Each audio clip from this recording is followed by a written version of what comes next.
In 2020, Washington, D.C. painted a message so big you could literally see it from the sky. Black Lives Matter. And this stretched across 16th Street in huge yellow letters, pointing straight to the White House. It has been here since the summer of 2020 after protest over racial injustice and police brutality. It wasn't just paint, it was a movement, a message from people who were hurting, demanding change, insisting on being seen. Black Lives Matter Plaza was created after protests and unrest broke out nationwide following the deaths of George Floyd and Breonna Taylor. And then in 2025, the mural just disappeared. Poof. And to see it just be erased really strikes at the heart of our community. So today we're talking with a DC-based artist who knows something about what it means to create public work that lives in communities and sometimes disappears from them also. I'm Cleopatra Charles, and this is Amplify Democracy.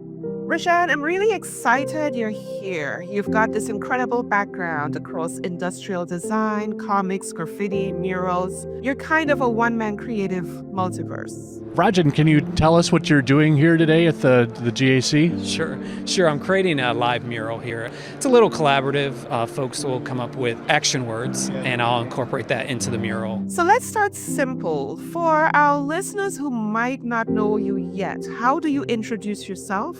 Who is Rajan, and what creative community do you consider home? I just introduce myself as an artist and let the conversation go from there. Right now, I'm in Southeast DC, which is definitely its own community, and learning as we go.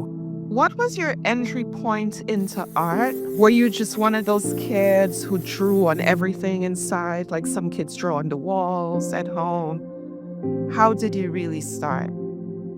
Yeah, just like that. As a child, you enjoy it, you do it, you don't stop.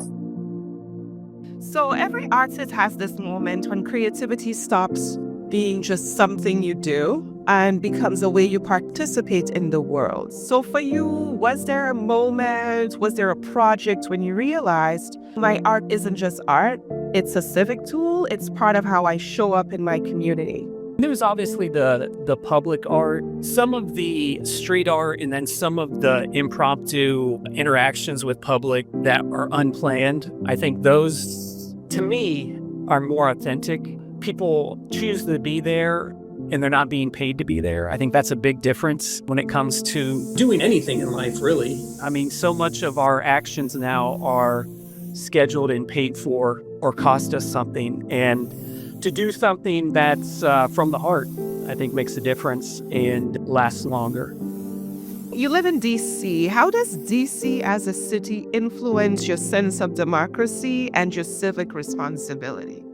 Well, definitely civic responsibility is always in the state of mind. This is the place where people come to participate in the federal government and then on the local level as well. So you step out your door, it's very easy to meet decision makers and talk to them. Everyone's very open. There's lots of other organizations tied to government, officially or unofficially, that you can talk to and participate in. Can you share a story about a project where you thought, wow, this is bigger than design, this is shaping how people feel or connect?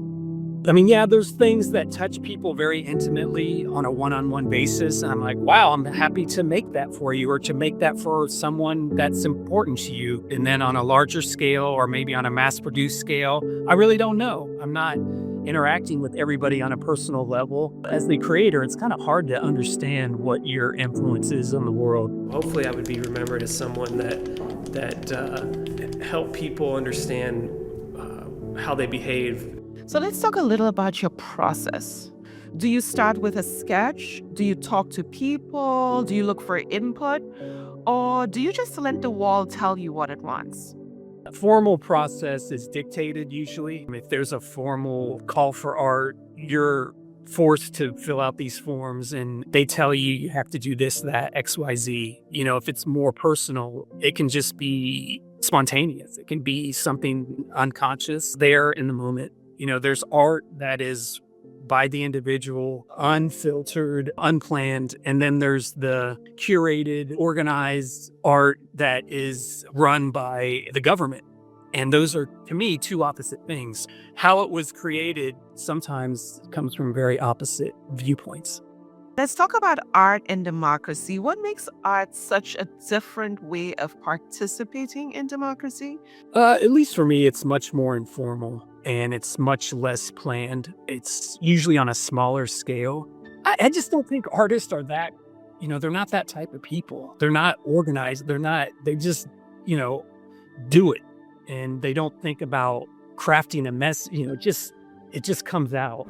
And you talked about, how art can really impact in a positive, or negative way and uplift people. So what are you trying to channel through your art? If I could hone in on one emotion, I would, but I can't right now. But I will say that, art is just human. You were in D.C. when the massive Black Lives Matter mural disappeared. We know changes are coming to Black Lives Matter Plaza, which is just near the White House. The iconic yellow lettering on the street will be replaced. As an artist working in DC, how do you read its creation, its power in the moment, and now its erasure? What does that say to you about public memory and about who gets to speak in public spaces?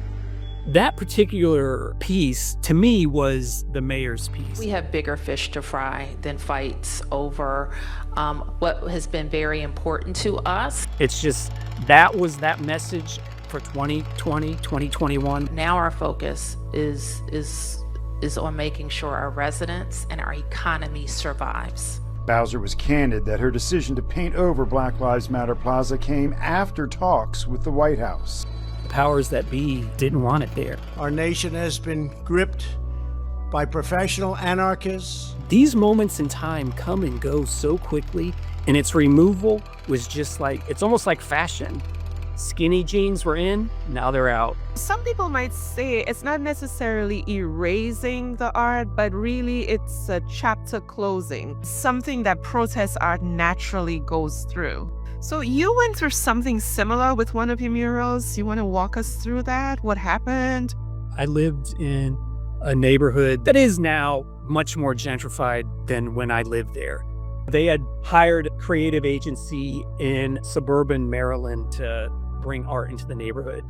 And I think the community did not want that. So what had happened was they had art grants to create various elements of art for the community. At that time, I was working with students middle school to early high school. When you think of graffiti, you think counterculture, underground street art done under the dark of night, which could get you locked up if you're not careful. So when I ran across a flyer offering graffiti classes, I was intrigued. And I always thought, what if there was a way to teach this art form to folks? Wasn't even sure if it was possible. That's Rajan, artist and owner of Artjar here in Brookland. Another artist was working at the same place. He ended up getting the grant for this mural by the train station. All these things that tie into Black Lives Matter went into this mural. Race, class, gentrification, all those things. And they talked about the reality of growing up in Washington, D.C., having to deal with violence, having to deal with uncertainty. There were guns in it, hidden cameras in the composition. There was references to race, class, economics. We're dealing with a different reality. Dramatic video of a violent shooting has a D.C. neighborhood on edge. D.C. police are investigating a triple shooting. We have just learned one person is dead after a triple shooting in Southeast. It's been a month since President Trump deployed the National Guard on the streets of D.C. What's one lesson you've taken from engaging with community that has changed your approach as an artist or a designer? I think it's good to listen, definitely good to listen to the people that choose to show up. People live busy lives and that, people have priorities, whether or not they want to take the time to show up. Maybe it may not be that important to them, but I would just say listening is the biggest thing when it comes to art, public art, community art. A lot of young people, a lot of our students will listen to this interview and think, I want to use my creativity to make change. Where do I start? Close to my home, I saw some graffiti under the bridge, and all of a sudden I was like, whoa, I want to do that. Alex is a budding artist who took Rajan's class to get started on what he hopes will be his life's work. I wanted to do something like really free and creative to get my juices flowing. What advice would you give to young creators who want to use their imagination for impact? It's endless, really. The topic of AI came up, and that's changed all of our worlds and allow us to have endless creativity, endless control, endless output on what we think of as art, music, writing, everything. The palette is constantly changing and everybody can be an artist now. Maybe doing something with your hands will be elevated now. Like writing a letter to somebody is elevated. Probably the two things that I abide by is once you adjust your expectations, everything will be fine. There are no solutions, only trade-offs. So those are the things that I remember. Rajan, thank you so much for being here and for sharing the way you see DC, not just as a place to live, but as a canvas for ideas and imagination. You remind us that democracy isn't just about voting, it's about how we make meaning. It's about what we choose to remember and what we refuse to forget.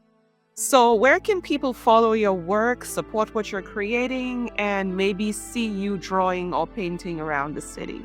Well, the website artjar.com, on Instagram, it's GoArtjar. Appreciate you taking the time, and I wish you well in your endeavors as well. Thank you. I am Cleopatra Charles, and this has been Amplify Democracy.